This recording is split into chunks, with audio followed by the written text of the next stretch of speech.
अब अपने लोगन के बीच हम वो कलाकार के बजबिए जे मिथिला के पवित्र आंगन में बहुत सुंदर सन हंसैत खेलैत ओ सुंदर फूल के हम बजबिए जे मिथिला रत्न श्रीमान कुंज बिहारी मिश्र जी के सानिध्य में रह मिथिला के पैघ पैघ मंच पर जाकर हमरा मिथिला के गौरवान्वित करे वाली वो कलाकार मिथिला के सुंदर कोयली के नाम से जानल जाय छथि अपने छी रजनी झा।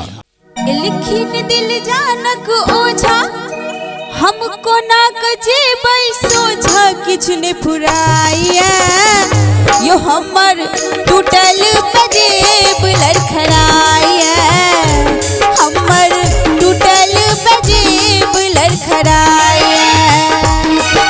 लिखिन दिल जानक ओझा हमको ना जेबै सोझा किछ ने फुराइया यो हमर टूटल बजेब लड़खड़ाइया हमर टूटल बजेब लड़खड़ाइया।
हमर टूटल बजेब लड़खड़ाइया हमर टूटल बजेब लड़खड़ाइया।